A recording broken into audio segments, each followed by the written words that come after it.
Meet me once again. Your destiny is mine now. Destiny is the good of your destiny. All the answers.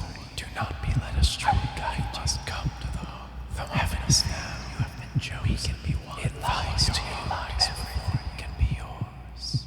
It all leads to this.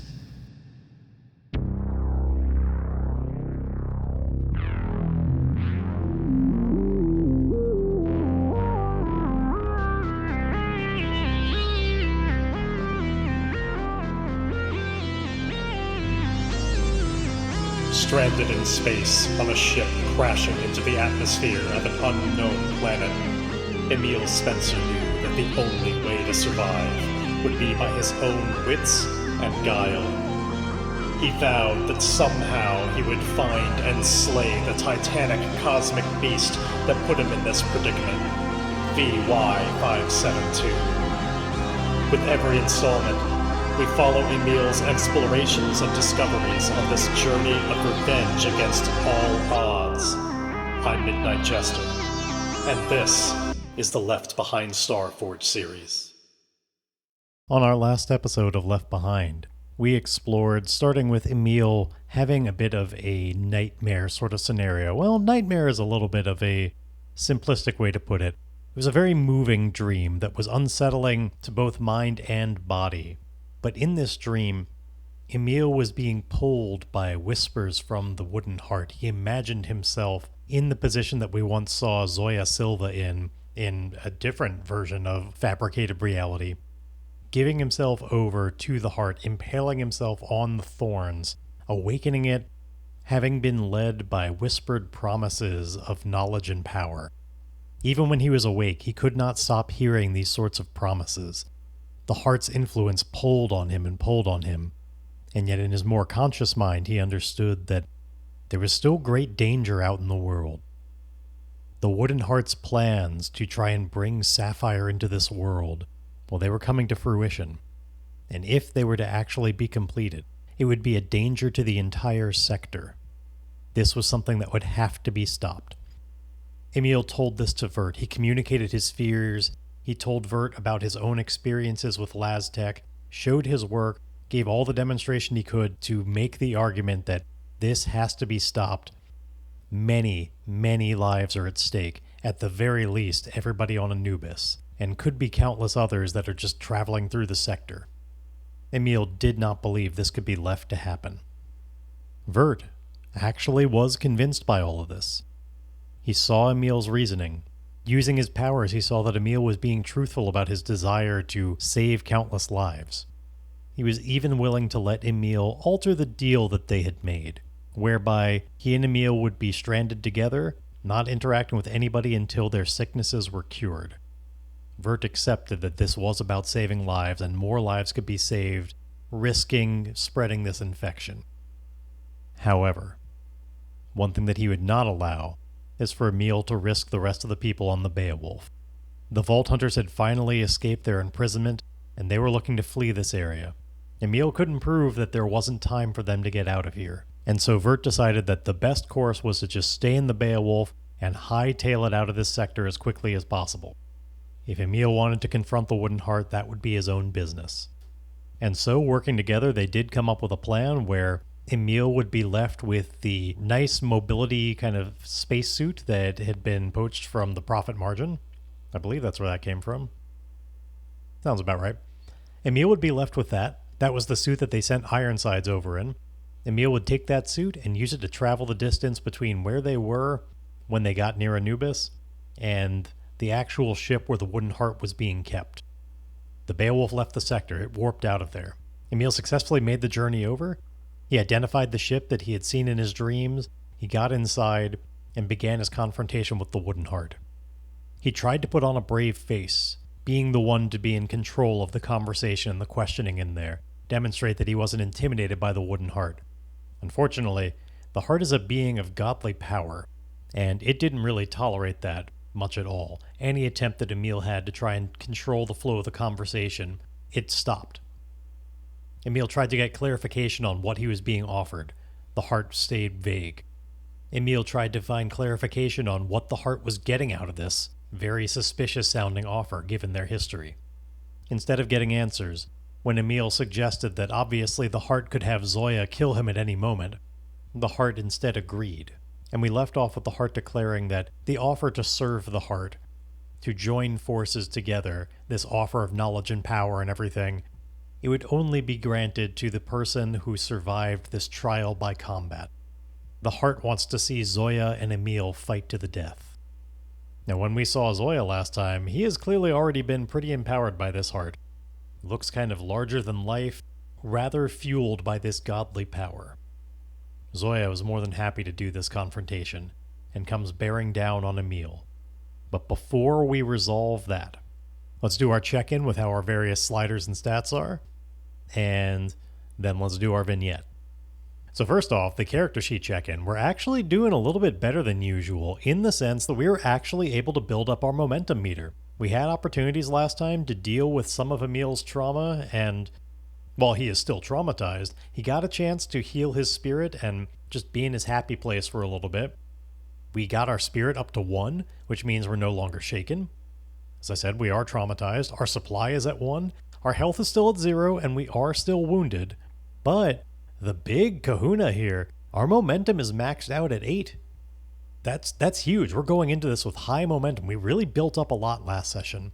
And, well, I suppose technically our starship integrity is at 0, but the Beowulf also left us behind to deal with this Heart, so I don't think that's going to be very relevant this session. I'm not too worried about that number. And of course, as always, our stats are Edge 2, Heart 2, Iron 1, Shadow 1, Wits 3. I'm sure I explicitly said that at one point or another. If not, you've probably gotten the gist by now. Anyhow, that's the state of things. Let's do our little vignette here. This time, for our vignette, I would like to take us into the past. Not too far in the past. This is just back on the Beowulf, back in the airlock with Emile and Vert.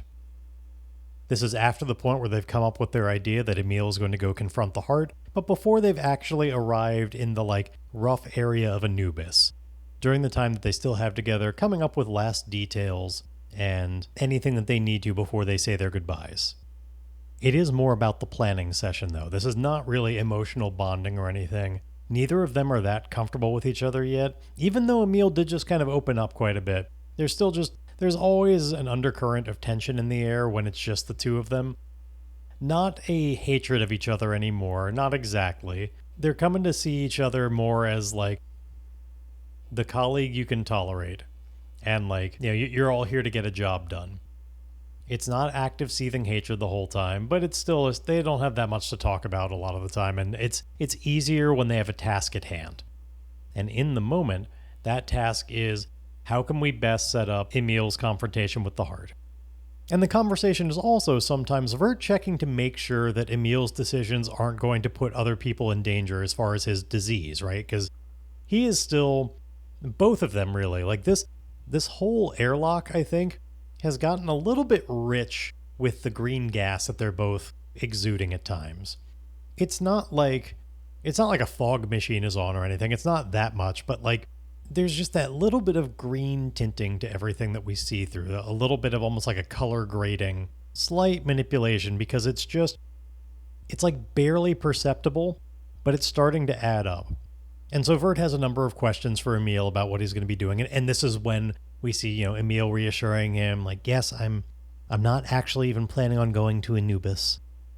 I think the Heart directly is my goal. And from what I've seen, the Heart is out in space.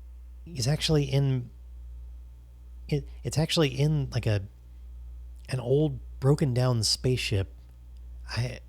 That's how I see it anyway. I think it's a real place. I think it's out there. At least I hope it's out there. I hope it hasn't been taken down onto the surface, but I don't think it has. I think it's there. And Vert is and if it's not, do you think the next most likely place is on Anubis? Probably. I mean, the pull is pretty strong. I feel like it has to be something within... that's where we always encountered that feeling of the... do you feel it too? I think Vert, he closes his eyes and he focuses for a bit, and then he eventually says, I don't really feel as much of anything these days. It's all dampened. Ever since and he vaguely gestures towards some part of his body that's clearly showing the increased wounds. Emile isn't the only one whose body is falling apart. Now, I don't know that Vert has had the opportunity to push himself like Emile did to kind of really start being torn apart a little bit more, but Vert has some area that's showing that there's just a little bit more where the skin is kind of coming apart. Let's say that it's just going to be a simple area. It's just like on his elbow or something. It's an area that just it's a joint, and so it's moving all the time, and so it just kind of frays a little bit. And this elbow, it's like the skin has gotten so much thinner there. Unlike Emile, it hasn't split open or anything, but it's just it seems like it's tissue paper now. It's barely covering anything. And so Vert gestures to it, and Emile understands and kind of nods and says, I think I know what you mean. Been kind of feeling a little numb myself lately, but never mind. It doesn't matter. Yeah. If it's not there, maybe on Anubis. Well, if it is there, how are you going to find it without jeopardizing everybody that you encounter? How are you going to do this quarantine? It doesn't seem possible. And Emile, he's shaking his head a little bit and just says, I really don't have an answer for you, Vert. I'm just holding on to the hope that I'm right, and it's there on the ship. And Vert, considers that answer for a little bit, and then he eventually gives a nod and says, okay. And we can see there's the little bit of a glimmer inside of just a contentment with the idea that Emile didn't try to make something up or spin him a tale or anything like that, really try and sell the idea that he's got a plan for it. That he just plainly and simply said, I don't know. And I don't have a good idea for it. It's just, let's hope it doesn't come to that. Vert appreciates the frankness of it. And then it goes back to just kind of another moment of awkward silence because they've kind of covered the topic. But eventually, Vert is the one to break the silence and say to Emile, well, if you don't have a plan for that, I hope you have one for the heart.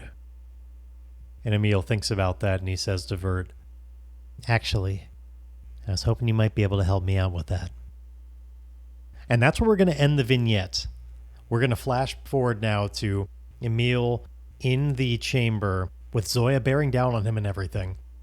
Ordinarily, I'd give myself the one momentum for doing this vignette, but as I said previously, we are maxed out. This was a vignette that we were just doing for the fun of it.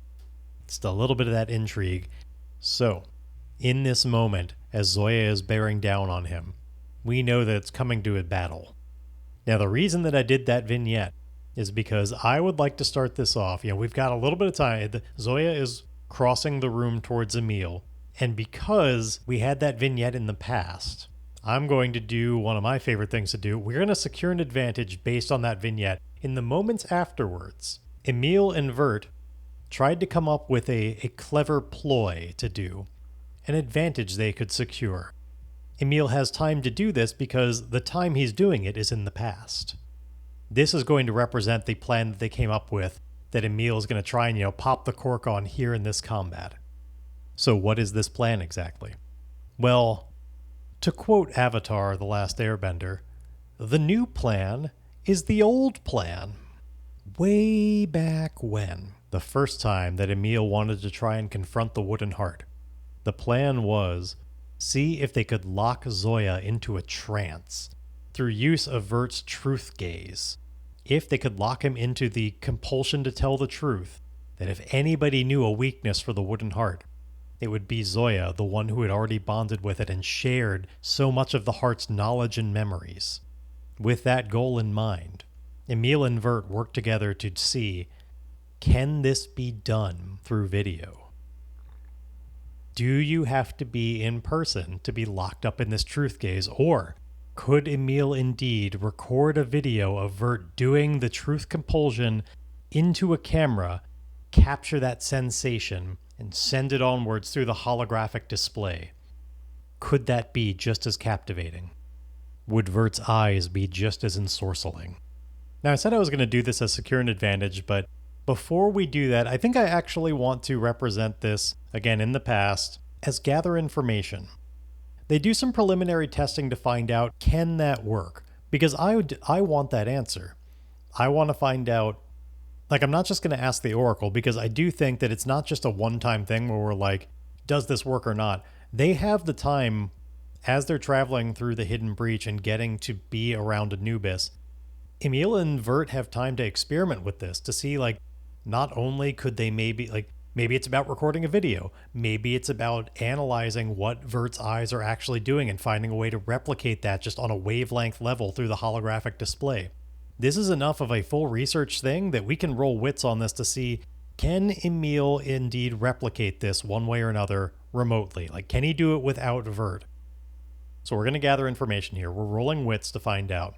In the past, did this research come up with, like, how good was the answer? So here we go. Rolling wits, and we get... Okay. It's a weak hit. The information provides new insight, but also complicates your quest. Envision what you discover, then take 1 momentum. Now, if I burn momentum, I could make it into a strong hit, but that would be going all the way from 8 down to 1. Actually, I suppose we'd be going from 8 down to 0 when we burn momentum, but then on a strong hit, we would get 2 momentum back.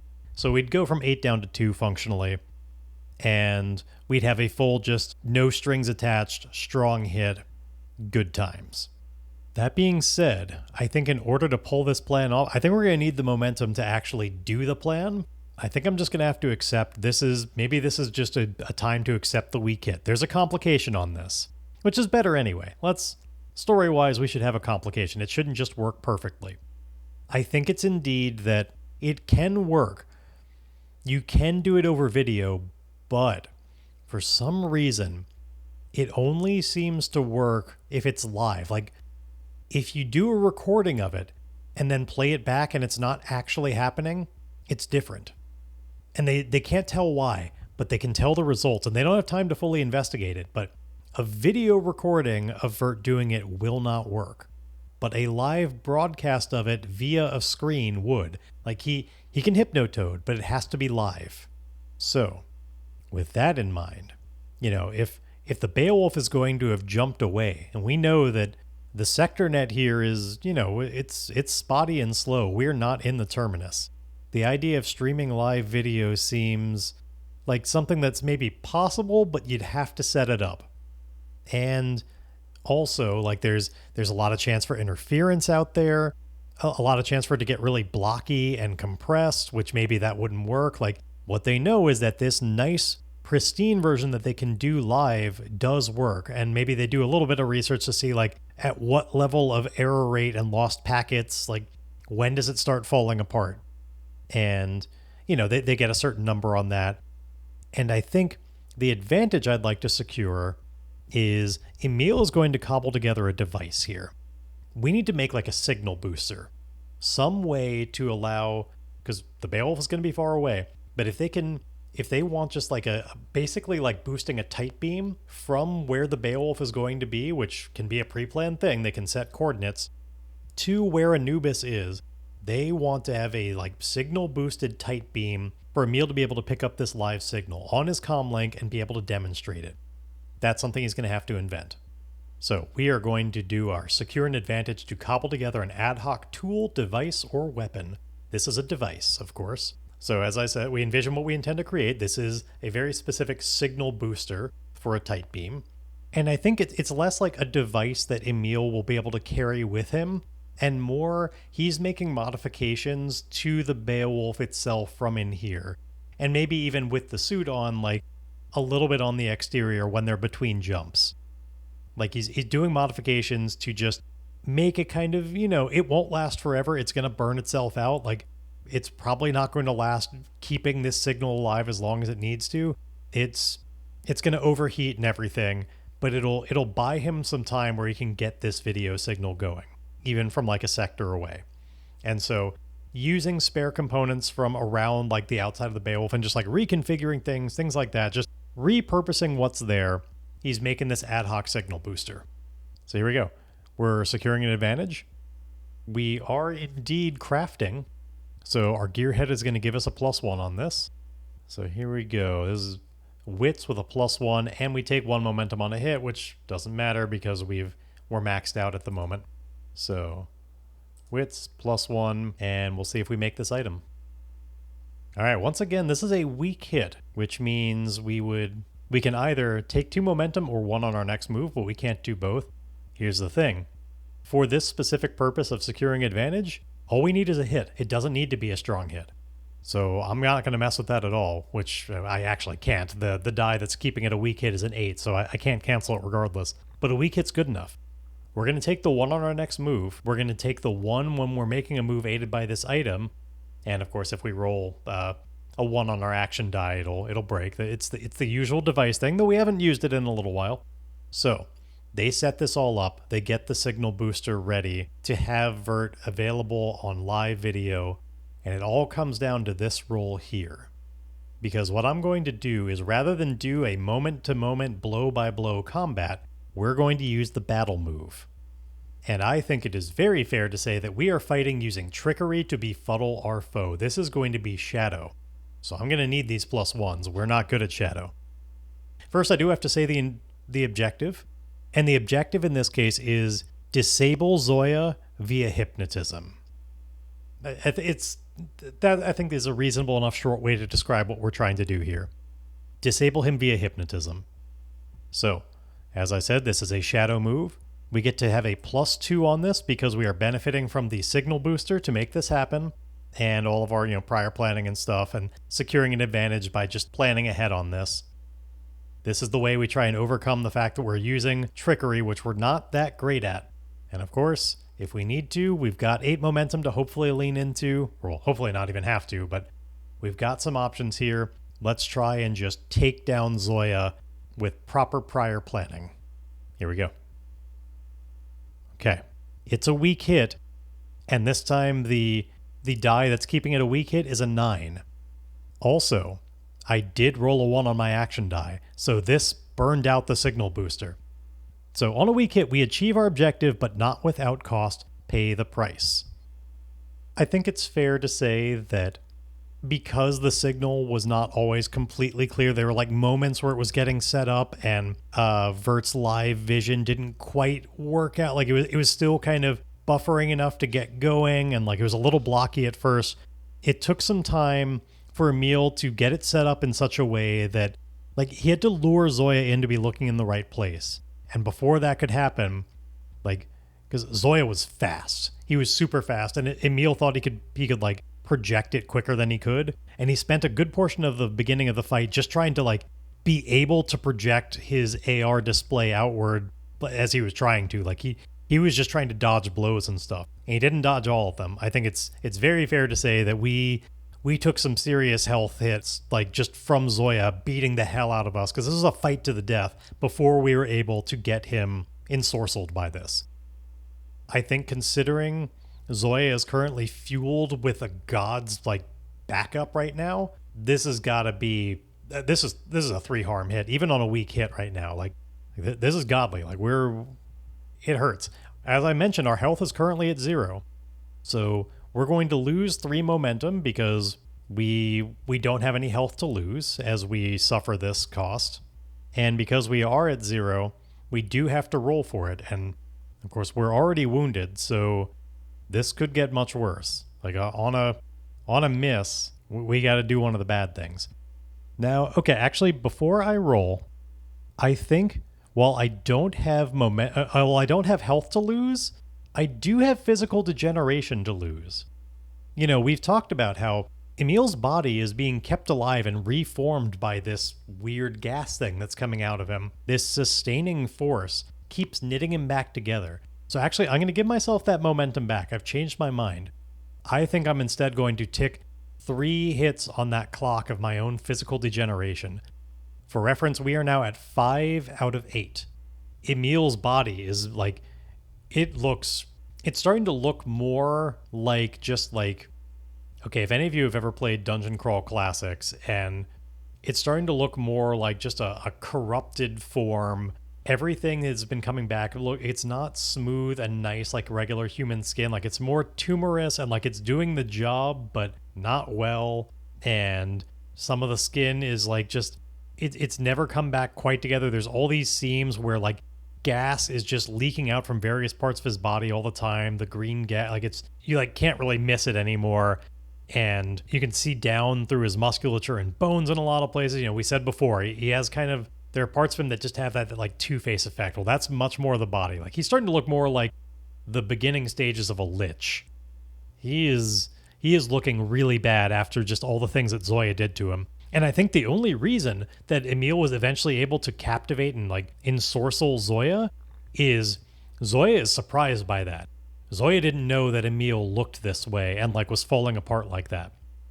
And so the shock and horror of like some big blow that just like wrenches Emile's arm completely out of place, and then it just, in a sickening kind of popping sound, it just sort of wrenches back in at not quite the right angle, but with like a whole lot of skin and musculature missing. So you just see like the tibia, and like it's bad.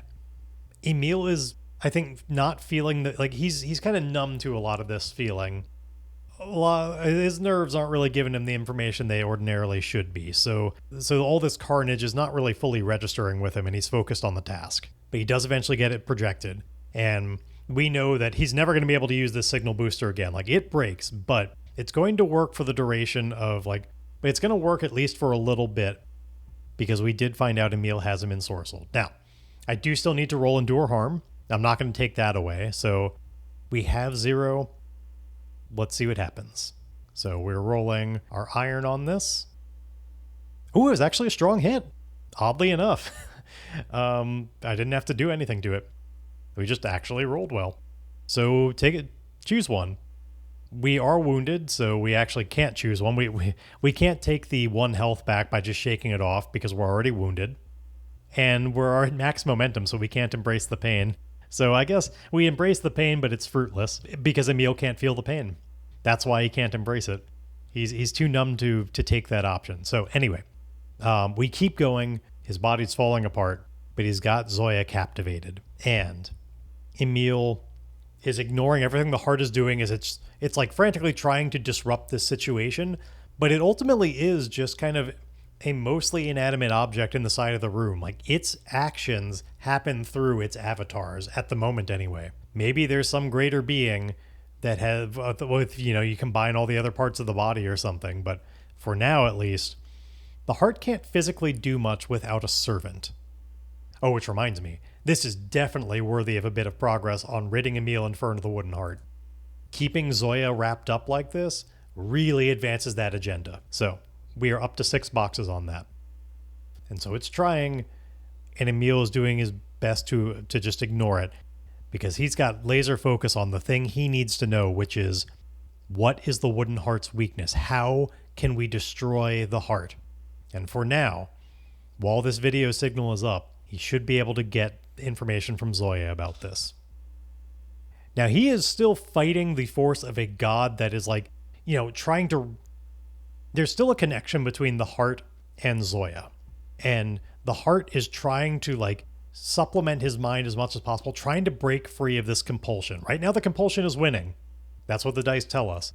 But as a result of that, like, we don't just get the truth. We know the heart can resist telling the truth and giving out information. We've seen it before. All that is to say, I'm going to make Emile have to roll for this. So this is a compel roll. And the compel is through the powers of magic, and like, this is definitely threatening or inciting.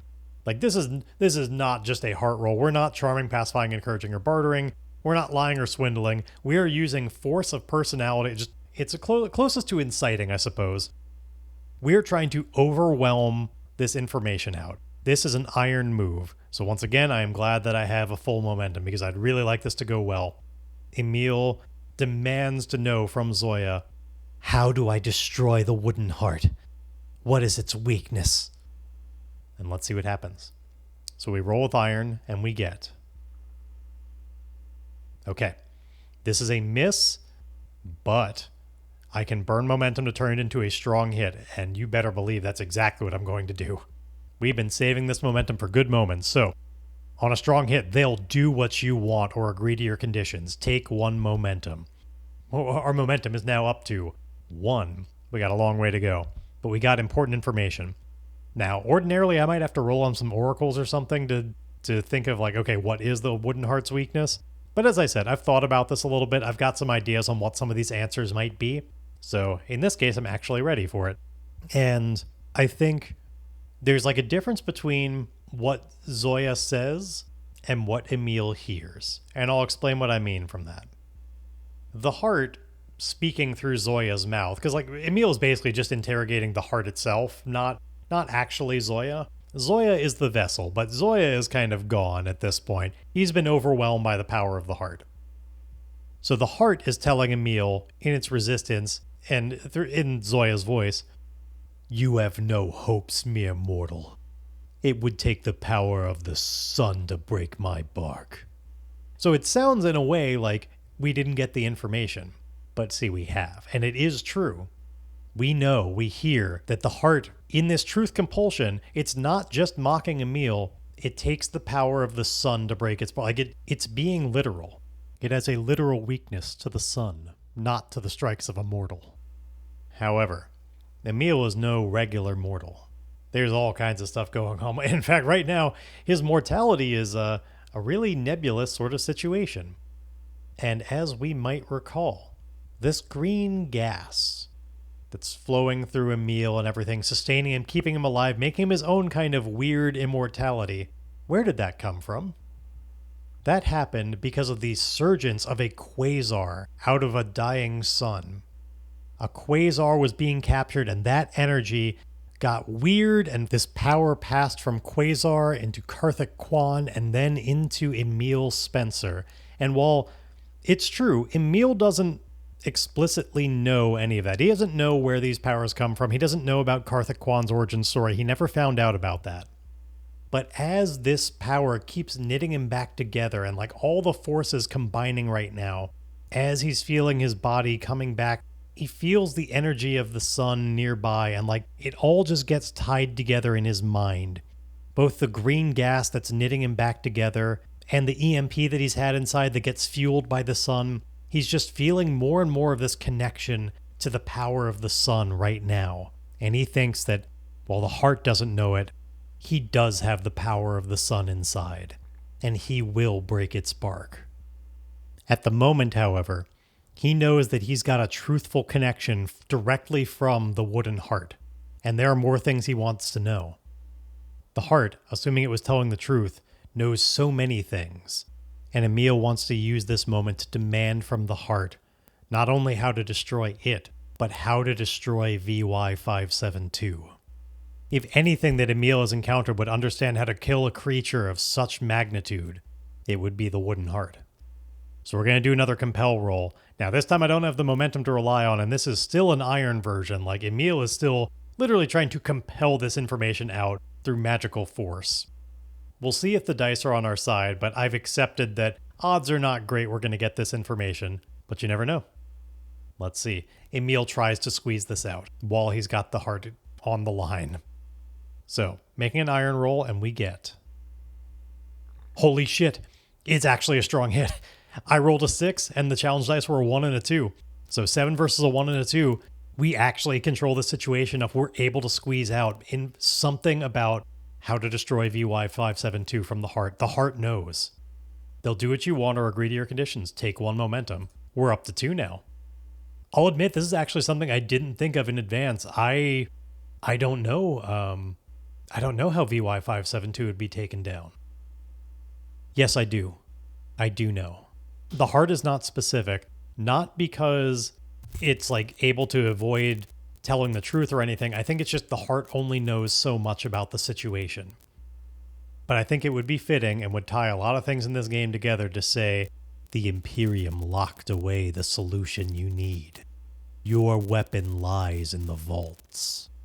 Find and open them, and you can destroy VY572. That is absolutely worthy of making a tick on our epic vow. If it takes me to the end of my days, I will find VY572 and destroy it. We know there's a way. There's a weapon. It's just in the vaults. We have no idea how to find or get in them, but we sure do know a group of people that have made that their life's purpose, so we'll bear that in mind. In fact, even having that kind of information about what might be inside the vaults that alone is going to have value to the Vault Hunters. So, Emile has control of this situation. He has what he wants. There is one more thing, though, that he wonders, is there any chance the Heart knows this? Because when's he ever going to get an opportunity like this again to learn these just like cryptic pieces of knowledge? It's going to be another iron roll, so again, the odds are really far against us, but the opportunity is here. There was another Emile. That Emile is dead. Maybe, if the Heart knows about how to destroy VY572, maybe it also knows about the other Emile. And so Emile, holding on as best as possible to this ability to just dominate his foe, to keep Zoya compelled to answer, asks, "Why was there another Emile, Spencer? Tell me." We roll our iron. And this time we get a weak hit. So, they'll do what you want or agree to your conditions, but their agreement comes with a demand or complication. Take 1 momentum. The compel in this case was basically give us that information. So the conditions to answer. Oh, absolutely. I know what it is. The Heart is starting to regain control here. And in fact, it doesn't want to just divulge this information outright.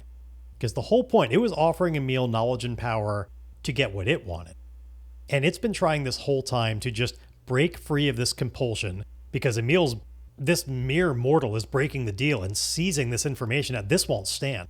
So the Heart finally is able to just sever the connection to this compulsion by it drops its connection to Zoya entirely. It withdraws from his body and instead communicates not through Zoya's mouth anymore, but through just whispers in Emile's mind.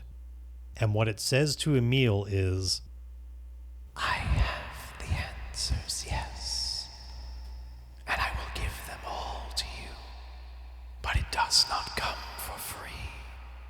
The terms were a fight to the death. Slay Zoya, sacrifice him to my thorns for his failure, then will your answers come." Zoya is looking very different now. It's like somehow his body is already even shrunk a little bit. It's not. Like, it hasn't, but he's like crumpled over in a way that it hides how massive he's gotten. He looks so much more haggard. All of this power that had been surging through him before from the Heart, he's sallow. It's gone now. Left is just a terrified person who's clearly not been at the wheel of this car in a long, long time. The whispers continue echoing in Emile's mind. "Sacrifice him. Your answers will come from sacrifice." And Emile looks over at this terrified Zoya, and he desperately wants to know these answers, but the words ringing through his head, this evil heart, this promise that he made to Fern, he's not about to get in bed with this creature. But he does look to the Heart and he agrees. And he says, "You're absolutely right. We were supposed to fight to the death." And I'm going to secure an advantage for a moment here before Emile takes an action, because the only real physical threat is Zoya, and Zoya is not really a physical threat anymore. He's his own version of traumatized from everything that happened to him. He's cowered over, trying to make sense of everything that's been happening, trying to deduce what's actually been real and not. Like, Zoya's fucked up now that the Heart has fully abandoned him, and he's feeling empty. Basically, all that to say, Zoya's not a threat. The Heart, as we described, can't really physically do much on its own, so it's not immediately a threat. It can make cacophonous, intimidating noises that can be, like, booming to the point of actually causing some, like, acoustic damage and stuff, and maybe even damage his body more, but Emile thinks he has the moment here to just steal his resolve before acting, because what he is considering doing right now is running headlong into the thorns of the Wooden Heart to sacrifice himself. He feels his connection to the sun. He feels his body is failing him every moment. It's falling apart. But if it's the power of the sun that's holding him together, perhaps that power of the sun, if he bonds himself to the Heart, could destroy it.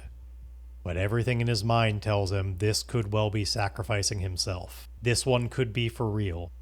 All of his trauma, all of his thoughts about how maybe he's been dying this whole time are screaming at him that if he does this, he's going to solidify it. This is the moment he's going to die. Everything inside him is screaming at him not to do this. But there's a sliver that believes maybe he can actually survive. it really is the power of the sun inside him. And if that's truly the heart's weakness, as he knows it has to be, it will die faster than his fraying body will kill him. So, he's securing an advantage with heart right now to try and just steal his resolve, as we said. Accept that no matter what happens, it's going to be okay, and that even if this is the moment, at least he'll go out doing, fulfilling a vow. He thinks about Fern in this moment as his rock to try and push him forward towards doing this. All right, secure an advantage. This is with heart. Let's see if he can put his mind to the task. This is a miss. You fail, your assumptions betray you, pay the price. I think the easiest price here is he's trying to do something that everything in his body is saying, you're going to die if you do this. I think clearly the price is he's enduring stress. He's trying to build himself up towards doing this, but instead he takes a huge stress hit towards, this is your mortality on the line. Are you crazy? I think I'm just going to do this as a 2 because he's not fully convinced that this is definitely suicidal. I think some part of him still believes that, indeed, his body could slay the heart faster than the carnage could slay his body. He thinks he might be able to survive it. So we're going to do a 2 instead of a 3. That does still mean that our momentum goes down to 2. Our spirit is down to 0. And we do have to make an endure stress roll. Now, thankfully, we have the survivor asset. When you are haunted by past experiences, which in this case is the experience of his own death, this is all related, this is what our trauma is about, and must endure stress, you may lose momentum -1 before rolling as you attempt to find focus or calm. If you do, re-roll any dice. On a strong hit, take 1 momentum. So we're gambling here. I'm indeed going to make that choice. I'm going to go down to 1 momentum. And we're going to roll with our heart here. And let's see, can we undo this, basically? Let's see what happens. Okay, it's currently a weak hit, but we have the option to re-roll any dice we want. What did we do? We rolled a 3 on our action die. We've got a 5 total against a 2 and a 9. Clearly, I'm going to re-roll that 9. We've got a decent chance of getting a strong hit here. And it can't possibly get any worse, right? The worst that can happen is that we'll just get a different weak hit again, and we'll have lost some momentum needlessly. So I'm going to re-roll that 9 and see what happens. The die did indeed get worse. It went from a 9 to a 10, but again, it's the same weak hit. It doesn't matter. No matter what, it's not like momentum was ever going to be able to help us. We couldn't cancel it out. So on a weak hit, if you are not shaken, you may lose momentum -1 in exchange for 1 spirit, otherwise press on. So I could go down to 0 momentum and get that spirit back. At the moment, especially having that asset, honestly, I think we need the momentum more than we need the spirit. I think Emile takes it all. He's able to steady his thoughts. He's not comfortable with it at all, but he's steady enough to know it's the right thing to do. I was hoping to maybe get some bonuses and build up momentum, but the more Emile thinks about it, the more he's spiraling in on the concept. And he eventually shakes it off just enough to know, I need to stop thinking. I just have to act and have faith. Emile runs headlong as fast as possible, just screaming. He closes his eyes and splays his body at the last second as he tries to just shove himself onto these thorny wooden spikes. Now I'm going to do this as a face danger roll. And basically here are the stakes that are going on here. We have this physical degeneration clock, right? Our body is falling apart, where the gas is kind of knitting us back together, but only so well because we've been really pushing it. Now we're doing especially stupid things. The gas can only do it for so long before we're just lost as a person. It'll keep stitching us back together, but the Emile Spencer inside could be gone forever if we fill this clock up. I think no matter what the results of this move, every move that I make that's doing this, that's impaling myself on the heart, no matter what, it's going to fill in a clock segment. That's just part of what is happening in the fiction. But when we get results on this, when we successfully get hits, we're going to get progress on the Wooden Hearts progress clock thing. We're gonna make progress on there because indeed, as soon as Emile does this, his blood spills out over the wood of the heart. It starts sucking into its surface as we saw in the dream. It's just a natural reflex for it. It's taking it in. And this is tainted blood. It's coming out, sublimating even. The heart starts just convulsing and contracting in weird ways immediately. It does not like this. but we're going to see how much progress does Emile make on it. It's almost like we're doing our own kind of scene challenge here as the very end of this. Let's see. So face danger. This is going to be a face danger. I could say with iron for strength, endurance, or aggression. I'm actually going to say, I'm going to be nice to myself here. I'm going to say it's with heart, not just because the wooden heart is here, but because the real danger is not the physical, like actually aggressively pushing onto the spikes. It's the resolve to not pull away from this, to keep himself impaled and just, this part, he's not so numb that he's not feeling this.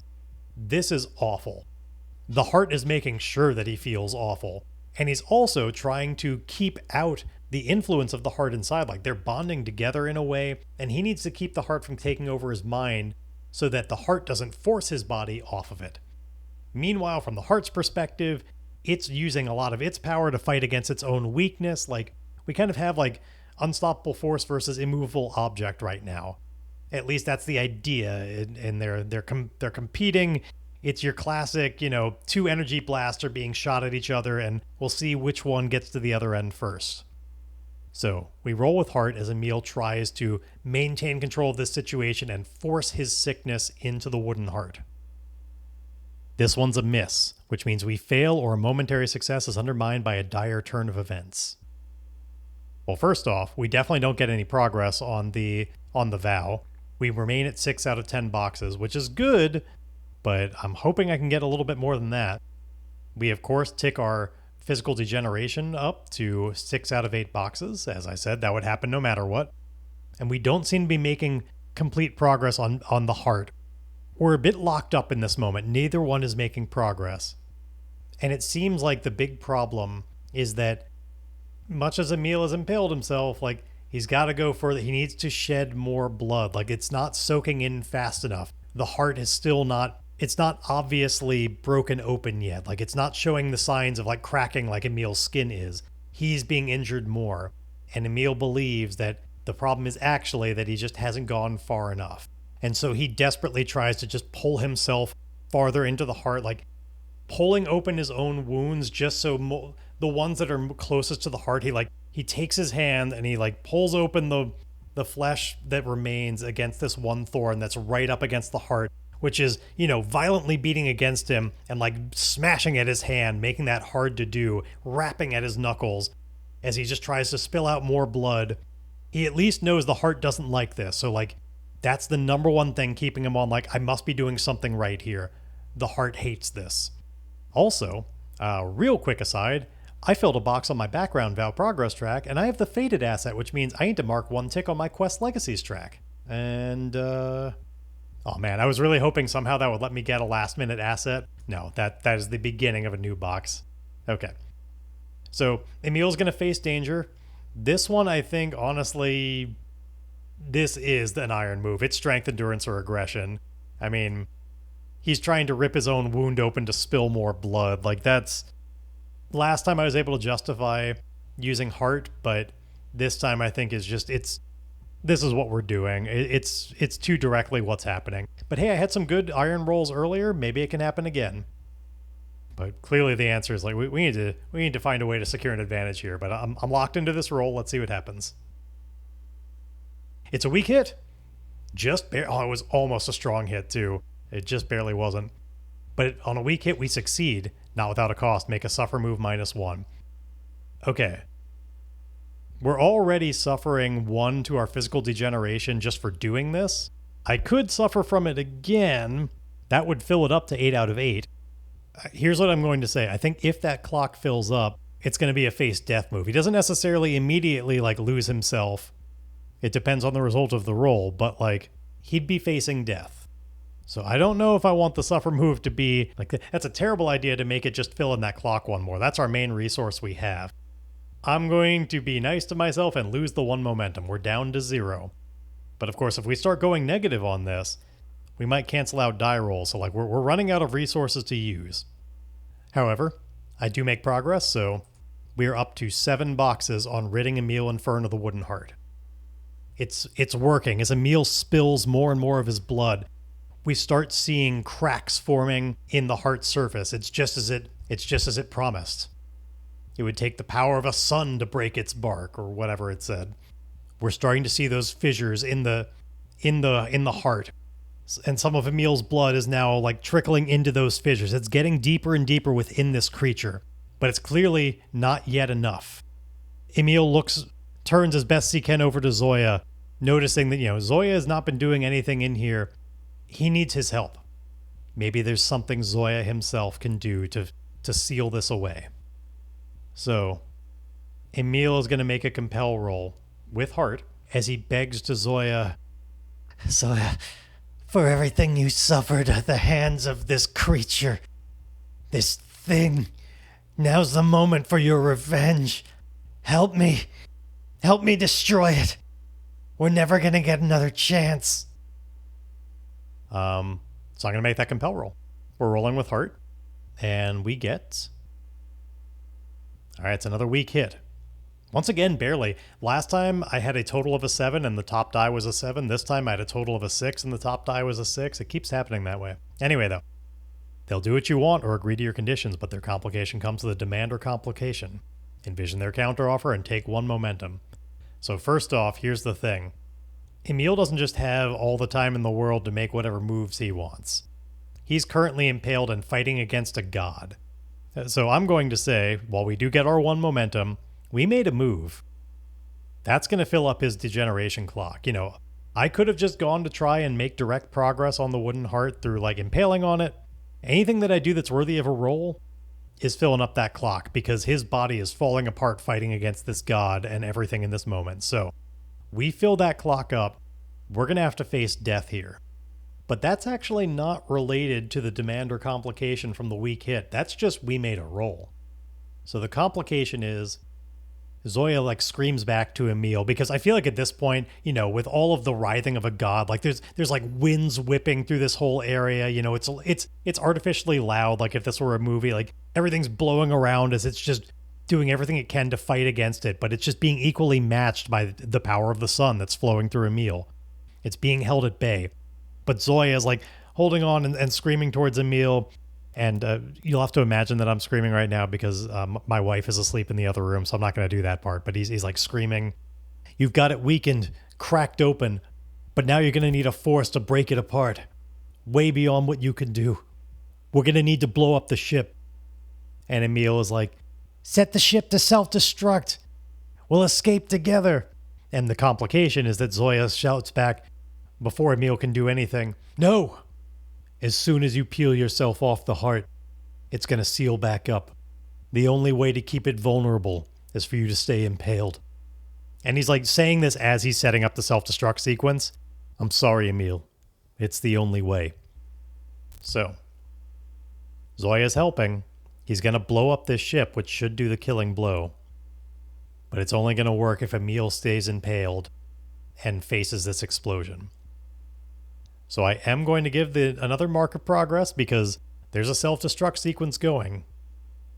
Zoya sets it up, and then he is bolting out of here. He's got his suit on and everything. He's going to try and escape and get somewhere, anywhere, just not here. Maybe he has some kind of a backup way to get out. We don't know, but he's gone. Emile is just left with the heart, who is trying desperately to get him to change his mind. The whispers are in his head, though. They're screaming, "You were the fool. You only take me down by sacrificing yourself. This is the moment of your death. It can't possibly be worth it. Peel yourself away now, and the two of us can part ways forever." Once again, Emile's own heart is racing because he's considering, he very well could die. In fact, we need to make our face death roll right now because his body it's at its limits. He may not even have time to think about this. We're making a threshold move here as we face death. Still impaled on the heart. Is there anything left in his body? When we encounter a situation where death is an immediate and unavoidable outcome, you are dead. That's not explicitly what's happening here because we got enough mumbo-jumbo happening. When you are instead brought to the brink of death with the chance for recovery or redemption, roll plus heart. So we're rolling heart. Here's what happens. Miss with a double 8 match. On a miss, you are dead. There is one bit of good news here, though. And that's that roll wasn't a legitimate one.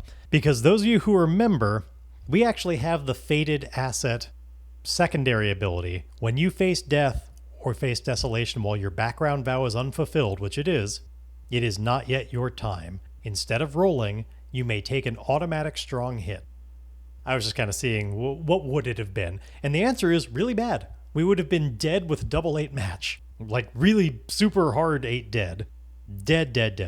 But we're not doing that. We're taking the automatic strong hit, which instead means you are cast back into the mortal world. If you do, this asset counts as an impact, and you no longer have this protection until you next reach a milestone on the background vow. Really wishing that this could be the moment that Emile learns something about VY572, because we could re-get that protection. That already happened, though. So our fated protection is gone. And of course, if this thing blows up with Emile inside, that's definitely going to be a face death again when the explosion happens. Now, on face death, in theory, if death is an immediate and unavoidable outcome, you're just dead. You don't even get to roll. I will give myself the kindness that if we stick around in the explosion and it goes off, there's at least a chance that Emile could live. It will at least roll for it to see what happens. We won't just automatically kill him. But, the temptation is very much there. He has precious moments before this place explodes. Like, all the klaxons are going off. It's clear, like, the moment is coming down. He's running out of time to change his mind and go. He may be too committed. He's running out of time to change his mind and abandon this course. And certainly to then get far enough away to not be caught up in the explosion anyway.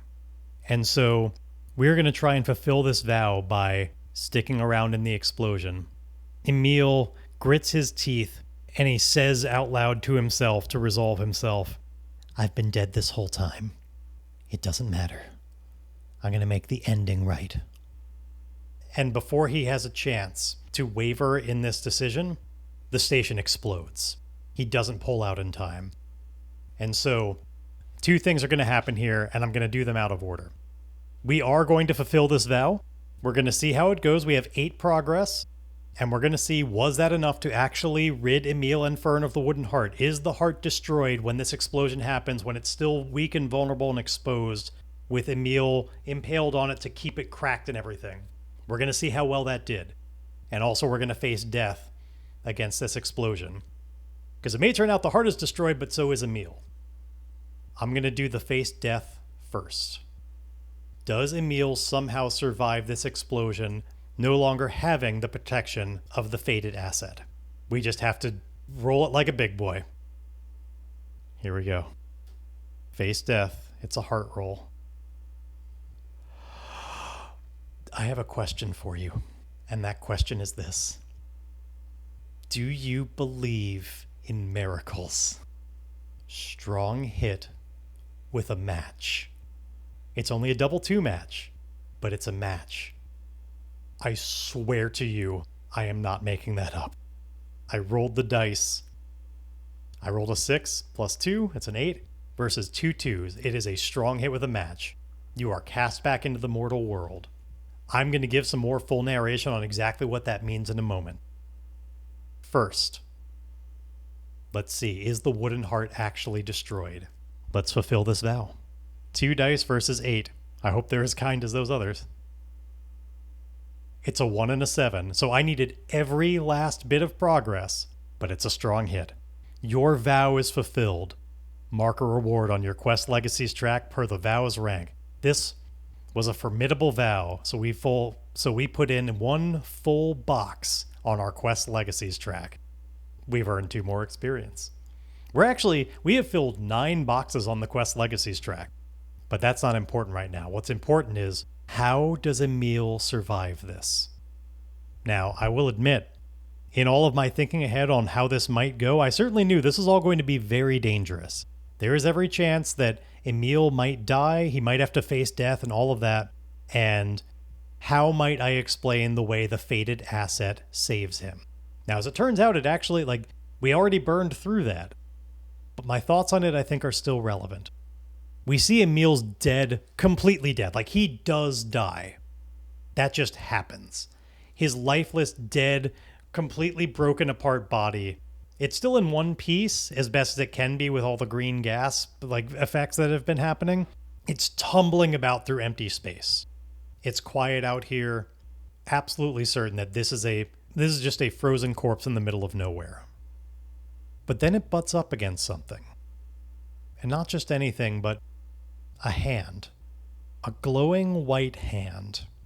And as we widen out from this, we see that this is the hand of the Star Child.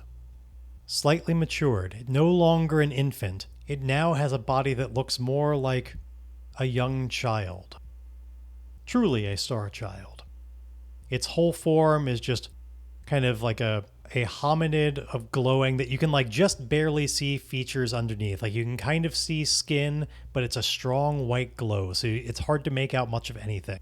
But this cosmic being, in one hand, grabs Emile's face and tenderly caresses it a little bit, almost like it's examining Emile. It recognizes him. This is the very Star Child. It knows that Emile was the bringer of its life into this universe, escorting it out of the wormhole and into this reality. Emile gave it life, and in return, it was a weaver of his destiny. It reaches its other hand out to the very distance, and this time, rather than move the stars in the sky, it points its hand towards the stars, towards the constellation that it made so long ago, the one that was aligning with Emile's fate. It points its hand towards those stars, and the glow in its hand gets ever stronger as it just bathes in the light coming off of them. And it pulls that light, which comes in little tendrils that connect between its hand and the stars light years away. There's somehow this kind of light-dust connection between them that it pulls over, and it sprinkles down over Emile's face, again caressing this light into his skin. And Emile's eyes slowly flutter open. Despite being in a completely wrecked spacesuit, he's somehow not affected by the fact that he's in the vacuum of space. He just seems fine. It's like he's in his happy place. When he was in his dream and he was just freeform floating in the beauty of space, with all the nebulae in the distance, all the wonderful colors, he's just out here, and he's somehow able to breathe, able to speak. It's all okay. And he's bathed in the beauty of this Star Child, who speaks to him. Emile, your sacrifice has been written into the stars. As it was written, you would not survive your quest to destroy VY572, and so you have not. Now that you have fulfilled your death, the latter half of the prophecy can come true. You will confront VY572. Your day will come, should you walk the right path. And Emile is just filled with too many emotions to even process. Tears are just going down his face and freezing off into crystals that break away. He doesn't know how to take what he's hearing, but he understands that there's a destiny to fulfill here. The Star Child vanishes. It's a blinding light that Emile has to cower from. It's away in a flash. And he looks away, squinching his eyes, holding up a hand to his face, and when he opens them and looks back, he's inside the Beowulf. Lying inside a bed being treated by personnel, tending to his wounds. His body is no longer haggard and falling apart. It would seem that in this match that he got with facing death, he has rid himself of this malady, this death curse that he has. All of it went into the heart, leading into its destruction. And when he was reborn, his body was born anew without it. On a video screen, Vert watches, supervising the process. Still haggard and tired from the experience, though, Emile falls back into unconsciousness to rest once again. And as for where his adventures are going to lead him next, well, that's a question for next season. All right, my lovely listening audience, as you just heard, that is the end of Season 1 of the Left Behind podcast. I am certainly going to continue, and we're going to have a Season 2, but I do need to step away for a little bit for a few reasons, mostly just some life developments and things that it would be nice to focus on, but also, It'd be nice to have my real audio gear up here. You no doubt heard there were a lot of audio issues in this episode. Sorry about that again, but I want to be able to take care of everything. I want to be able to give a little bit of focus to this new job that I got for a little bit, to this move that's been happening. The plan is I'm going to come back with new episodes in November. So it's just going to be a couple of months, give some time for things to percolate, and then we will be back for season 2. If you have enjoyed this show and have not done so already, another time that I ask you to please do leave it a rating and a review on podcast platforms. I'd love to just draw more and more people into the fold, and with that in mind, please do mention this to other people you think might enjoy it. I'm always looking to share this with some more people, so anyway, I will be back in November, but I'm still going to leave you with some prompts. This one is going to be about something that you suggest I should do during these months. Like, if I didn't have to spend all this time working on my new job and stuff like that, give me, using the action and theme of protect and possession, I'd like you to tell me your ideas of how I would spend 2 months of my life. What should I be doing during this little hiatus? Protect and possession. Give me your thoughts, starforgedpod@gmail.com, or of course over on the Ironsworn Discord in our thread. Let me know. How do you think I should be spending my time? Anyway, I guess there's only one thing left, and that's play me out, music.